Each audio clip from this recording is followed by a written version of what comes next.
like the promotion materials, the Vistaprint stuff, and but it's the other things, right? It's all the different other ways that you can generate leads that I'm not as familiar with, right? So, like the lead magnet or the warm and the cold leads. I know about the cold lead. I could do the cold leads. I have those, but it's like the warm leads and also the collaborations and sort of just getting that ball rolling, But yeah. I love it. I love it. There's a lot of detailed stuff, and like I didn't know about MailChimp, but everything that ChatGPT can do as well. I know I do use ChatGPT, but I didn't really think about how I could use it for the business aspect, then the website and so forth. And right now I just have a basic website. I really don't have anything super fancy or anything with multiple pages or anything. So yeah.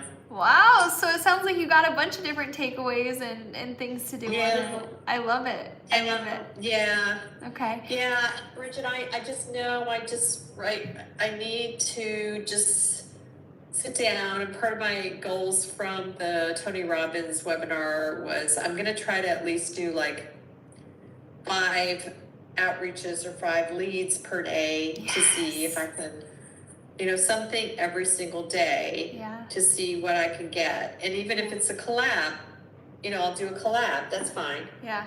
I'll do a demo service for free once. Yeah. And then if they want services, I could pay. Get paid later. That's fine. Another service.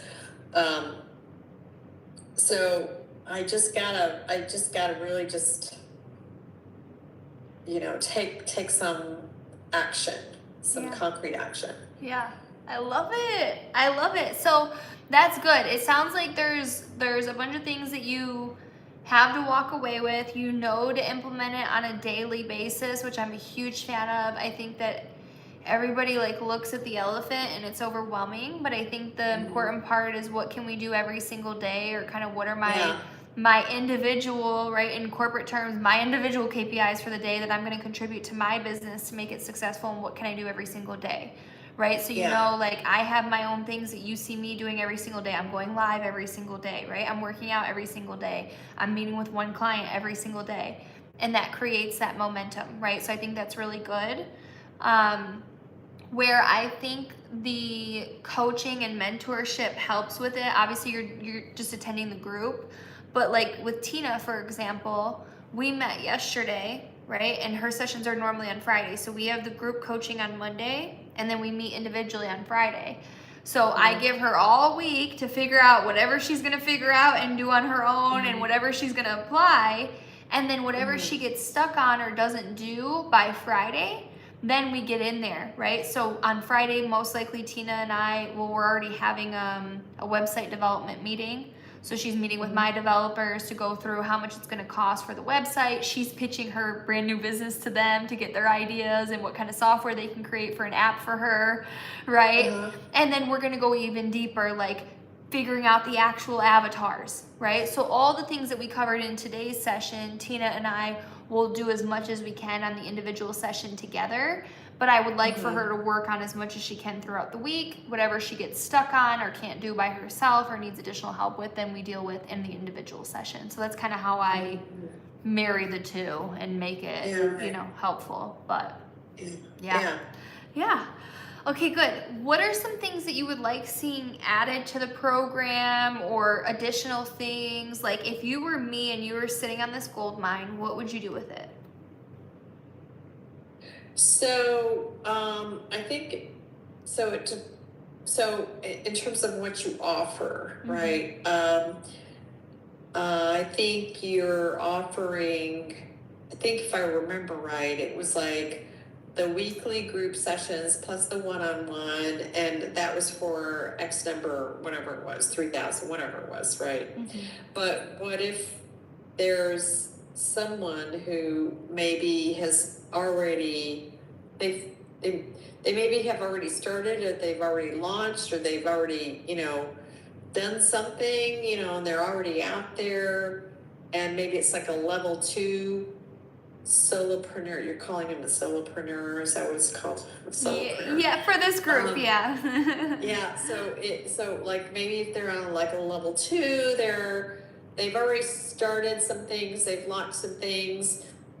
They're not really out the gate 100%. They're out there making leads, but they're not. They're not really making they're not at the point where they're really making a pretty good net income or net revenue, right? Like Okay. good revenue, right? Yeah.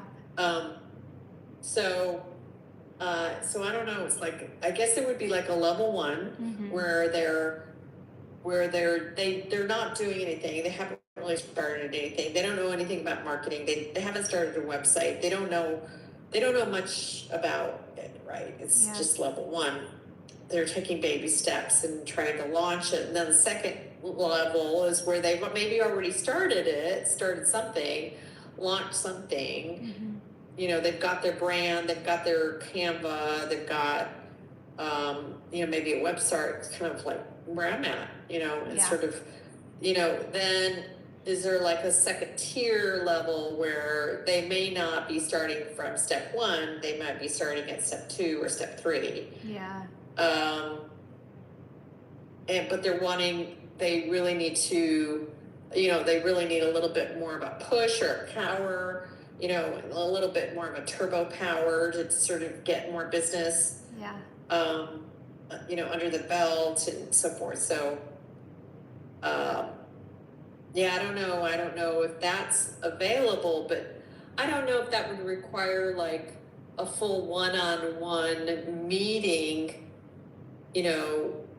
during the week where for that level 2 client or that level 2 or level 3 client, they might just want like the group sessions where they're learning things like this. Yeah. Like they get the PowerPoint deck, they have a list of items that they can work on. They know what they can do, and they don't necessarily have to do the one-on-one, but they could come to the group sessions and ask questions or Got it. Got it. Okay, so you're saying basically having an option for people that maybe need the mentorship or need the help to get started, but then also offering maybe just group coaching for the people that don't necessarily need the one-on-ones, but maybe they just need group sessions. Okay. Right. Okay. Right. Because I can tell you right now, I wouldn't know if I would need the one-on-one. I would rather use my time going out there trying to create those leads, making those contacts in my local community, really trying to use that time during the week to establish those things. And then come, for the group meeting and learn a little bit more, learn about things. And like, I learned a lot of things today, like, 50, some things I already knew, but other things I didn't. So there are some things that people can learn just in coming to the group meeting and then moving forward from that. So people that are more, I guess, more disciplined, or people who already know how to execute or have, are pretty good at executing. Yeah. But maybe don't have the knowledge and the information about where to execute. Maybe just those group classes would be enough, and then just to provide enough time for like Q&A or, if they've got any particular issues or questions or whatever. Okay, I love this because you just gave me a fantastic idea. I had a meeting yesterday and a meeting today, both with people that already have existing businesses.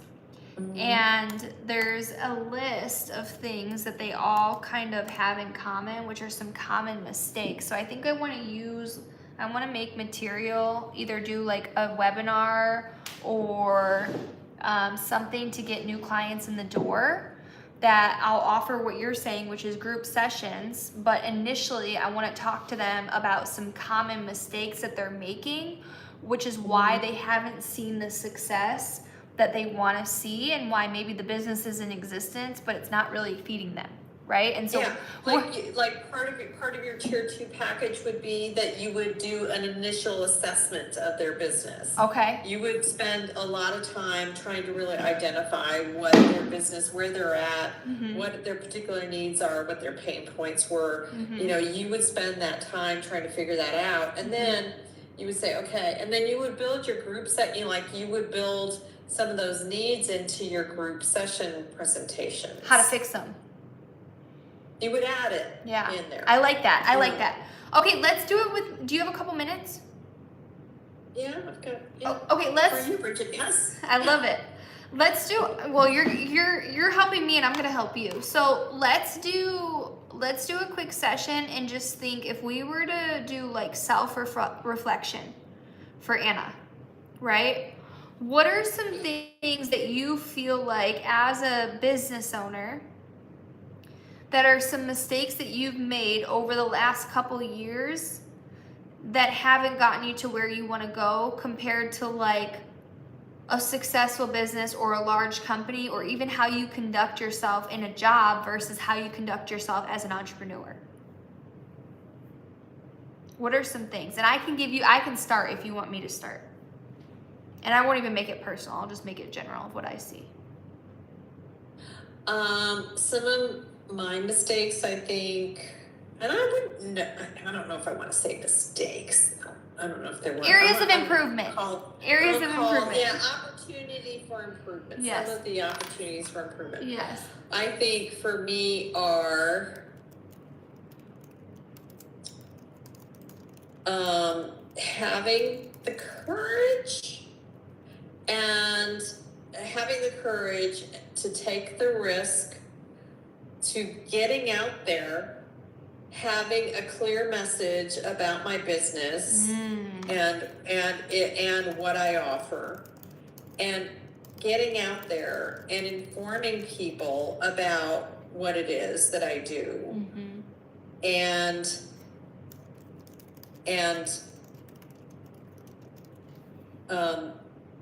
really just, again, I'm thinking like a lot of this is based on networking.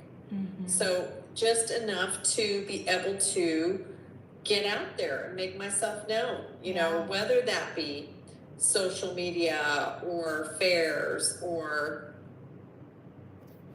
you know, health and wellness venues or, you know, anything along those lines. Yeah. Okay. It's just getting out there and, you know, having that clear message about the services and the offering, you know, like what is it that I'm offering, okay, and what the benefits are of that. Okay, we're gonna come back. I want to list them, and then we're gonna come back to them individually because I have a lot of thoughts and ideas. But this is a common problem I see with people that have small businesses. Like my own parents, you would never guess that my mom or my dad owns an insulation company and they've owned it for 26 years. Like, how does it not say anywhere that you own an insulation company? Don't you think that's a bit weird? Like, right? But it's very common with people to not even talk about or to share what they do, even though we're all on social media, because either they don't have the confidence, right? Or it's not built into their regular schedule. That's a really good point, is really putting ourselves out there as this is what we do, okay? One that I see a lot with smaller businesses that are in their first few years but haven't seen success yet is that they don't have a budget for their business. Yes.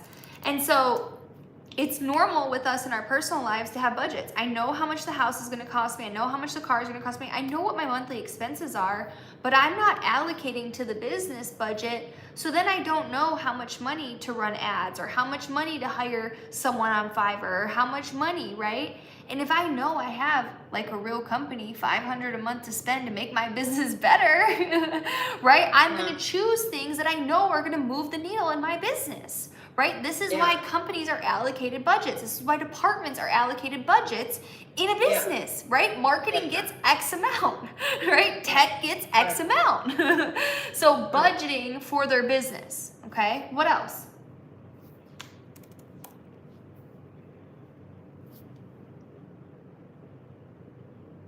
I mean, I also think that it's important to polish your public, anything related to, your public brand or your public persona, on social media or your website or whatever. I think it's important to polish that. Am I wrong about that? Oh, no, not at all. I had a whole, Anna, if we're being totally transparent right now, I went through and reviewed my profile last night, like my Instagram. And when I tell you, I have never been so embarrassed and felt so cringy in my life. I haven't looked at that stuff in years, and I was looking at my highlights in there, and I'm like, this is horrendous. Right? So doing that like self-audit and polishing my brand or what I'm presenting externally, because if I had employees, they would be like, hey, your LinkedIn doesn't match what we're actually doing. Hey, your Instagram isn't who we actually are. Like, hey, there's not any articles that are up to date about what we're actually doing. Right? Yeah. Like, I totally agree with you on that one. I think that's a good one. Okay, what else?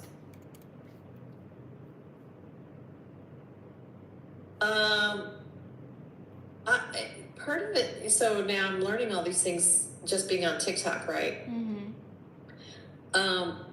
Part of what I have not done on Instagram for Healing Bliss Sounds is really do consistent posting. Getting it out, getting something out there in front of people, like all the time, so people can see me, know me, understand me, trust me. Yep. And it's just getting that name out in front of people. Yep.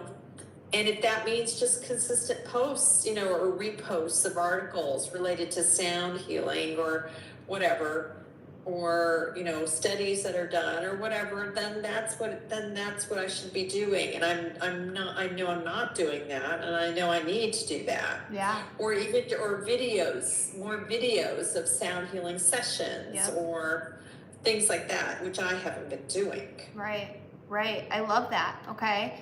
And when I think about consistent posting, and one area that I found for a lot of business owners, I'll just give you this one, is having a weekly schedule about what they're going to post every day, and then dedicating one day a week to actually scheduling out those posts. So maybe, on Mondays, I know it's always going to be like Motivation Monday, right? I know on Tuesday, I'm going to be talking about like some, tech stuff or whatever. Wednesday's my workshop days, right? So I have like a weekly cadence of what I'm posting on each of those days. And I know my plan, and then on Sundays, I'm batch scheduling everything for that, right? So I know what days I'm filming, what days I'm scheduling, and everything just executes, okay? And that goes into also time blocking. I think I see with a lot of entrepreneurs, like we know we're gonna go work a job from X time to X time, X days a week. We don't do that with our own businesses. Most people don't. Right? So having that's flexible, I can do that whenever. Yeah, and then we wonder why we don't get anywhere with it, because you're not dedicating X amount of time to it. And how much would it change if you were to schedule maybe 10 or 20 or 30 hours a week for your business and actually stick to it and treating it like it's your own job, which that's a whole other conversation, because why are we more loyal to other people's companies and businesses than to ourselves? 100%, Bridget. 100%. That's where I'm at too. That's where I'm at. Anna, you would never be late to your job. You would never, ever not show up. And when I was even thinking about this just this last time when I posted for the Tony Robbins thing, if I put in the same level of dedication and hard work and hours and all that stuff that I put in for corporate America, into this little business, that I have, that I can do now, I know I could do a bang up job. That's it. But I have to be able to think of it as the job that I'm getting paid for, just like it were to be the corporate job that I've been doing all these years, right? Yes. Yes. But for me, it's sort of like, okay, where do I go now? Where do I go next? Okay, here's the next step. Okay, let me meditate. Let me figure out what comes to me. Yeah. Yes. Yes. Like, what comes to me? What's the next step I have to take? Yes. Like, sometimes I don't know. Sometimes I don't have that clarity, and I have to go and figure out, okay, where do I go next? What do I do? So this is good too, because this also gets into another thing, which is like core daily disciplines, or also like KPIs for yourself, right? Mm-hmm.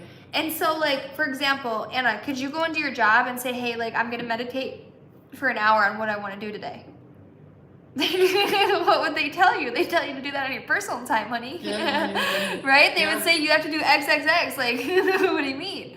So I think like knowing like, hey, every day you had a good one. I'm gonna outreach to this many people, right? Every day, or on Mondays, I'm gonna focus on marketing from this time to this time, and here's what I need to produce in that time.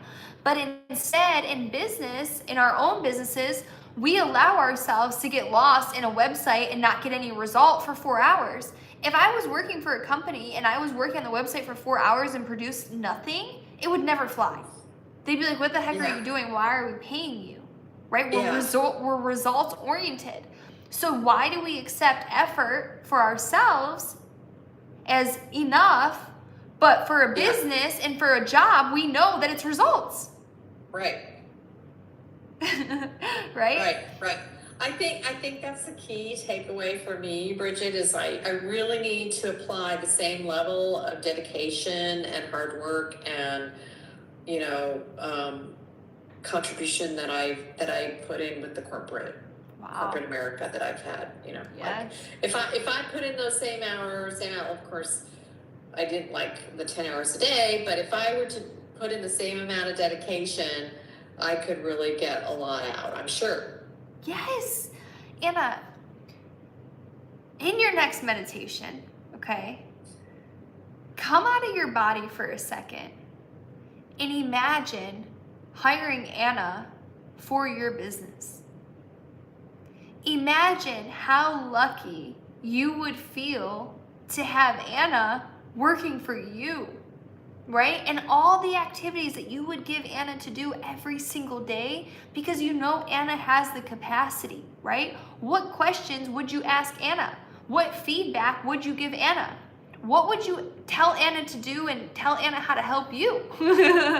Right? And so how do you get above yourself and manage yourself like the gift that you are? Because you're a gift in your business.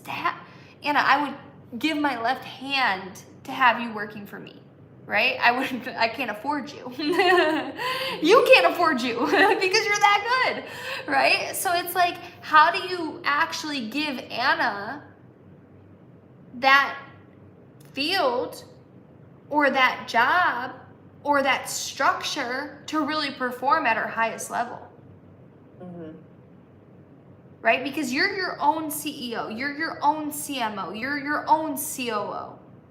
And when you treat yourself like that and you talk to yourself like that, how do the results change then? It's more than just a small business now. Okay, I love it. Totally, 100%. Yeah. Anything else that you can think of on kind of areas of opportunity or things that you feel like, what about other small business owners that you see? Not yourself, but other people.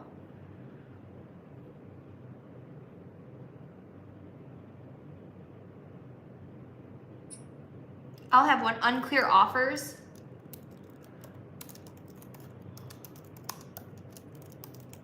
Mm-hmm. Yeah. Like what's included? How do I do it? How do I hire you? How do I pay? Like if I want to actually book you, what do I do? Yeah. Okay. What else?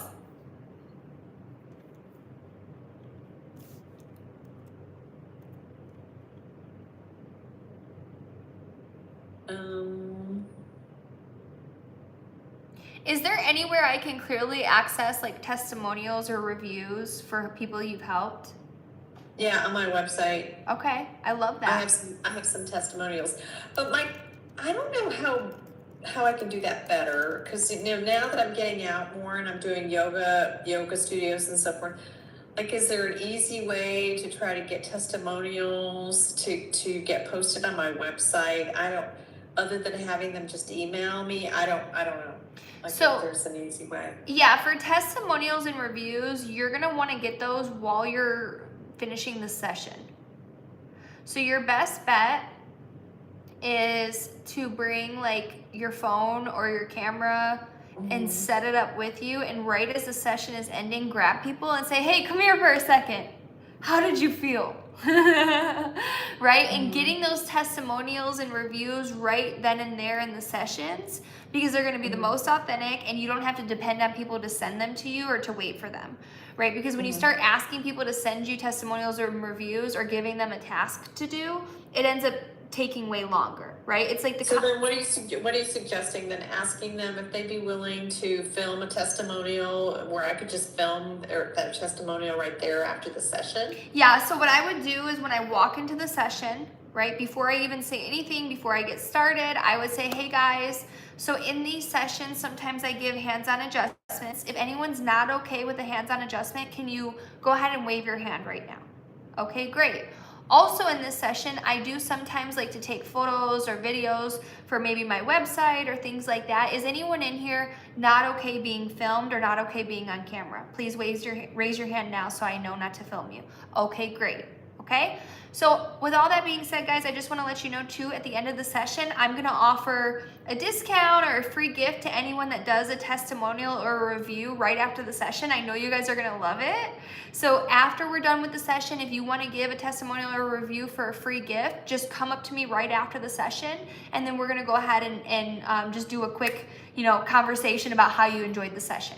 Okay? All right, boom. Okay. And then I would do it. And the reason I do that, Anna, is because one, hands-on adjustments in a yoga studio are extremely common, right? We know from yoga teacher training, it's very common to ask for. People are used to saying that. So that's your bridge into asking for filming, okay? So now that I've asked to film, that gives me free reign to stream or to film the session. And if anyone doesn't want to be on it, then I know who to not put in the frame, okay? So if I'm taking videos of them in the session or of myself, I know who to exclude, okay? And then after I do that, then that's my bridge into saying who's down to give me a testimonial. So after the session, if no one raised their hand in terms of who didn't want to be filmed, then I can say, hey, Anna, how'd you enjoy it? And you're going to be like, oh, Bridge, I loved it. I'm going to say, great, come tell the camera. Come here, Anna. And I'm going to grab you and pull you over and say, okay, we're here, right? And I have my little camera. Okay, tell me how you liked it. And I'm just going to do it like that. Okay, but for me, I'm going to set up my tripod and my camera because I'm live streaming anyway. So my camera's already going to be stationary and ready to go, and I can just easily take a video. Yeah, I think that's something I'd have to clear with that yoga studio first, because it's really their students that are coming and all that. Yeah, yeah. And I would just ask them ahead of time, like, hey, is it okay if I ask the students if they're okay being filmed? I'll ask them before I start the session and whatever, and see what they say. Yeah.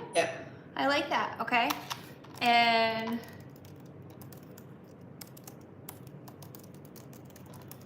what else?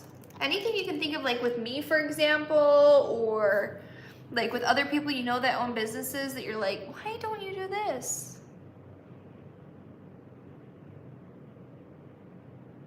I mean, the other thing, well, this is part of it, but not quite. But having like a survey where they can complete a survey if they have a minute. But I could do that on, what is it called, Survey Monkey or whatever, just trying to get input on how to improve the session, trying to get feedback. I like that. Getting feedback. And then I would also say with that one, through like a Survey Monkey or another survey method, people are. Yeah. I would say along those lines too, Anna, is capturing contact info. Because if you're having a session like that with the students and you say, hey, I want to give you a feedback survey, that allows you to get their name and phone number and their email address. Right. Yeah. Right. Yeah. Okay, really good. What else?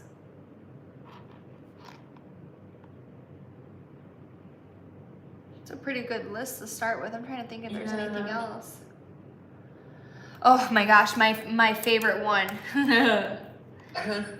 Chronic DIY.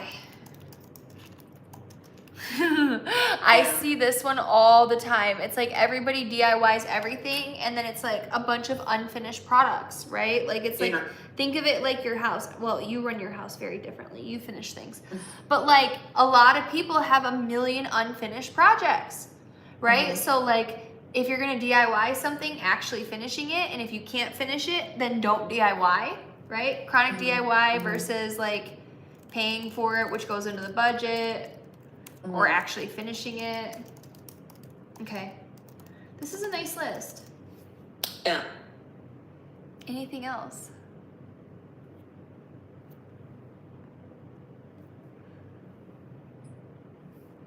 I feel like I fired off some things in your brain. I'm excited for that.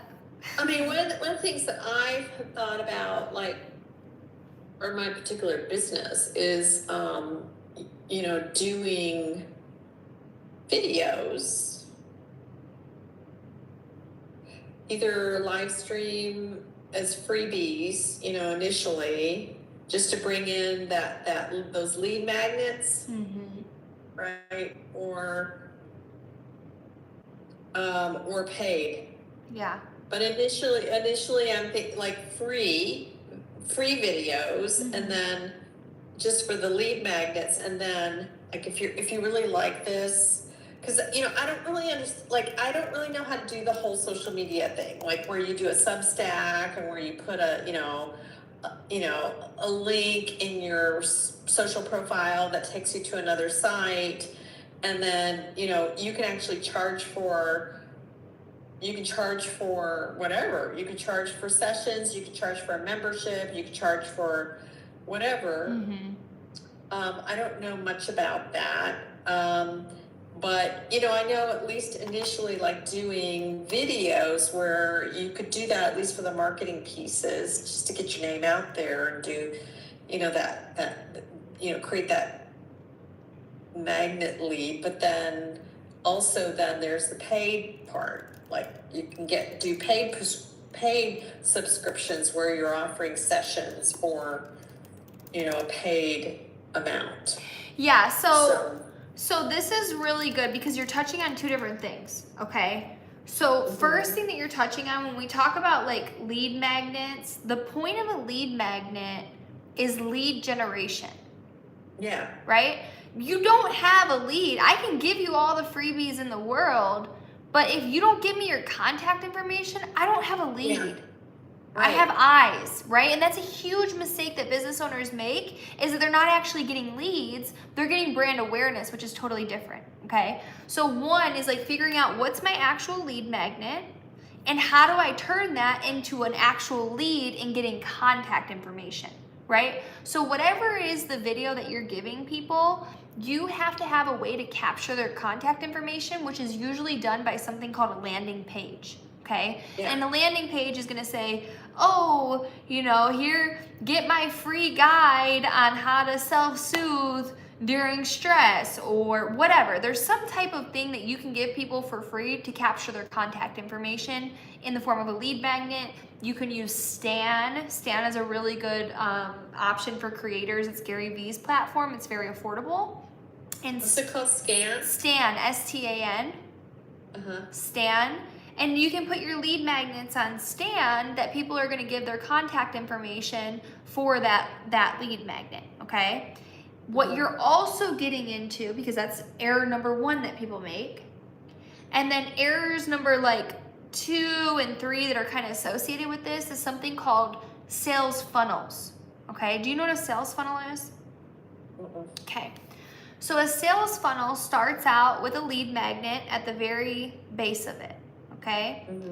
Think of a lead magnet like I'm casting the widest net into the ocean that I can possibly cast, right? So I want my free lead magnet to be to everybody and their mama. I want everyone to try to get my lead magnet because I want as much contact information as physically possible so I can send out as much marketing texts and emails as physically possible. I want to cast a wide net for free, okay? And then after that is going to be something called my low ticket, okay? Which is something that's going to be like, I can get a lot of people to do that doesn't cost me my time, right? So your sessions, Anna, one-on-one, they cost you your time, right? Because you have to drive there, you have to set up your bowls, right? So you want to have something in between the lead magnet and that, which is something going to be like your low ticket, which is going to be like maybe they can spend $5 or $10 for something that you pre-create, right? That they can download, that they can buy. It could be a book, it could be a series of videos, it could be whatever that they're buying to go from just a lead to they've purchased something really small. Are you with me so far? Yeah. Okay, so that's called low ticket, that's the funnel. And then above that is gonna be something that's higher ticket, which is a higher price point, okay? In your case, your higher ticket is gonna be like the chiropractor or the yoga studio owner paying you X amount of dollars to come out and teach a whole class, right? It's gonna be several $100s, you're gonna have, X things associated with it, but that's how people kind of funnel through, right? And so you're looking for, how do I cast this wide net as big as possible? From that wide net, how do I get just, fishes and sharks into that net? Yeah. And then from there, how do I get the dolphins? Yeah. Right? And so you're extracting from each step the next group. Okay? Yeah. For that also gets into something called the customer journey. Do you know what customer journey mapping is? Okay.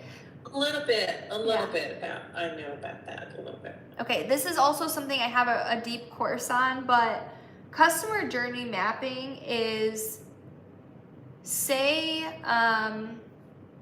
Susie we'll just say yoga studios right now. Susie Yoga owner is your ideal customer avatar, okay? How do we take it from when Susie knows Anna exists and Healing Bliss Sounds exists, right? She just knows the name, or she heard Anna has sound bowls, or it's just something, the existence, the thought of Anna, all the way through to class taught, and now Susie Yoga is referring you to her other yoga studio friends, right? Or to other businesses or to people she trusts, and she's giving you a referral or a review. And what are every single step that goes into that, right? And that's one of the biggest mistakes that I see small business owners making, not even solopreneurs, small businesses. I have people with 50 and 100 employees that don't have a clear customer journey map, which is crazy. So you meet Susie. How do you capture Susie's contact information?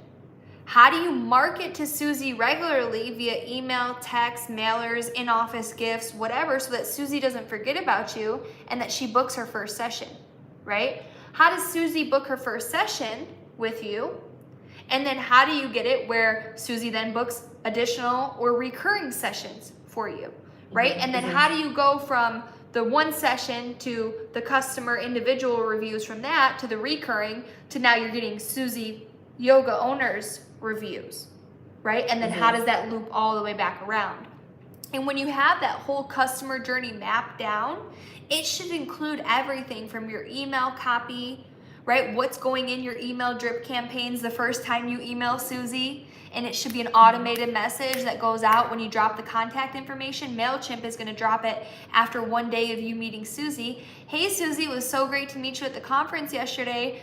I'm glad that we had the time to chat. I would really love to come in and give you a class for your students, boom, boom, boom, and you have the copy, right? And then in 2 days, it's gonna say, hey Susie, I really enjoyed meeting you. Just wanted to follow up here. If you wanted to see some reviews from my other studio owners, here's the page, right? And then it clicks to your testimonials and reviews. And then 3 days after that, it emails again and it says, hey Susie, I have a gift for you. Boom, click here to receive it. And it's, I don't know, like an Amazon, maybe you're shipping her something. Who knows, right? But you have the drip campaigns in there with all the email copy, all the standards, and it's set up with automations that your entire customer journey is executing without you even doing anything. I get some of those and it makes me crazy. Yeah. And then I just and then I flag it and I send it to junk mail. Yeah. Yeah. So I don't want to be annoying in that sense. Like I might do a maximum 2 or 3, but Yeah, but this is where what do the kids say? Shoot your shot. Because guess what? Just like that annoys you and you junk inbox it, you also like Tony Robbins and don't mind the 10,000 emails he's sending you. Yeah. Well, if you can, And guess what? I didn't respond to Tony's email, right? I got the same emails you did.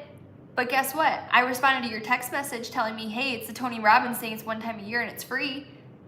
And then guess what? When Tony said the 4th class today is free, I was like, oh, shoot, I went to all 3 days. I didn't know he was giving a 4th day. Right? So it works. Yeah. It works. And it's just one of those things like you have to just shoot the shot. It's better than not shooting it at all. If people delete it, then fine. But 10% of those are going to have click open rates. And that's just what it is. So, yeah. I love it. Okay. Anything else? That was a lot of stuff. No, I can't think of anything. That's a lot. Yeah, that was fun. Okay. Well, if you do think of anything else, definitely let me know. I'm glad you got to see me in action. I feel a lot better about that. Yeah, you're really good at this, Bridget. You can do it. Yeah. You're really good at this. So are you having luck with your finding customers and stuff, or? Yeah, I mean,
I think so. I think that's a really good concept. And I think also too, one thing I'm running into a lot are entrepreneurs that are wanting to scale, but they're working in the business. They know that they need a team, but don't know where to start, and they don't want to mess it up, and they're having a hard time figuring out what to do next, and they just need someone to really come in and help them build, right? To structure the business, to structure it for them to be able to hire the right people, for them to know how to protect themselves in those cases, right?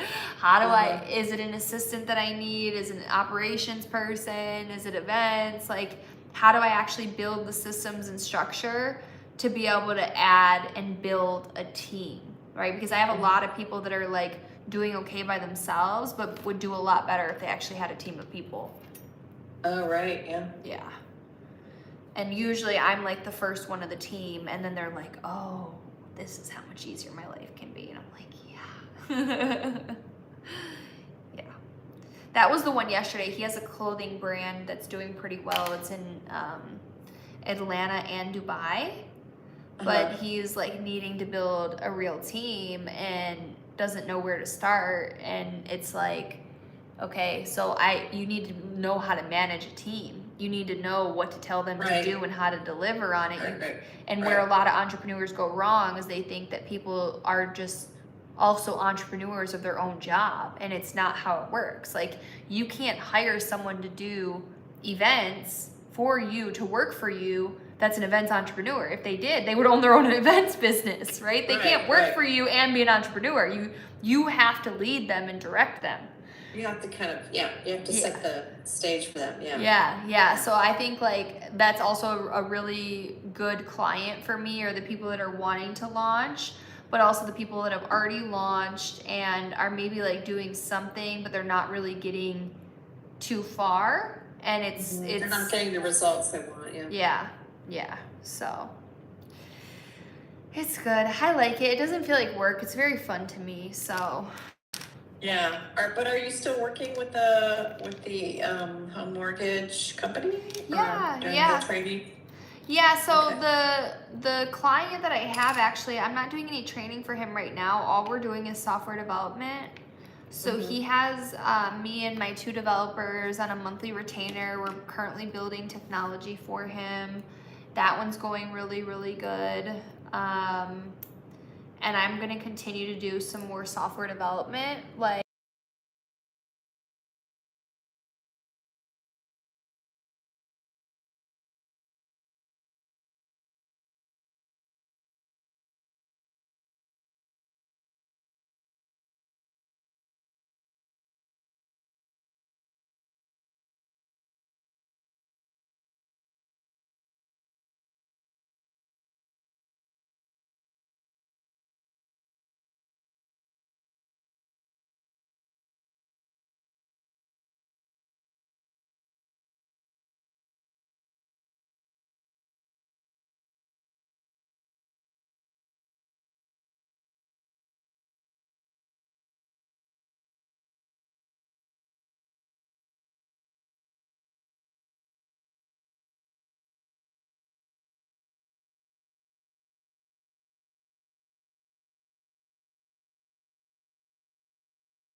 things. Yeah. Whereas I'm not really doing, like, how do I do that? I have my own little circle of friends, but I'm not really getting out and meeting anybody new. Right. So Right. that's what I'm thinking. I've got to do something different, That is where so I'm cool. actually, and I'm done with the dating sites. I just don't want to do the dating sites. Those stupid, crazy, they have not worked for me for years now. And I'm thinking, maybe I should just do like a social club where I just get out and I meet people, or, Yeah. go on cruises or whatever, like, I don't know, just get out. Yeah. I think that's a good one. That sounds really good. And then also, like, if you're in that group, does that go across cities? So can you go from like Dallas to Chicago? Yeah. And So if you pay $100 a month, you can certainly freeze it, like if you travel or whatever, you can freeze it. But they have them in Chicago, they have them in New York, they have them in all the major cities like LA, Tampa, Orlando, Tampa, Miami. They've got them in all the big cities, right? yeah. So yeah, you can go anywhere. I love it. I love it. So You should do it. It's called BASE, right? Called BASE, BASE Social Club. Yeah. I looked it up. They said they're in Austin, Boston, Charlotte, Chicago, Dallas, Denver, Detroit, Miami, Phoenix, Tampa, and DC, and launching more. Yeah. That is so cool. Yeah, you should definitely do it. So, yeah, I don't know. Well, so you haven't decided what you're going to do in terms of March and if you're going to come back or not? No, I haven't decided. And then the other thing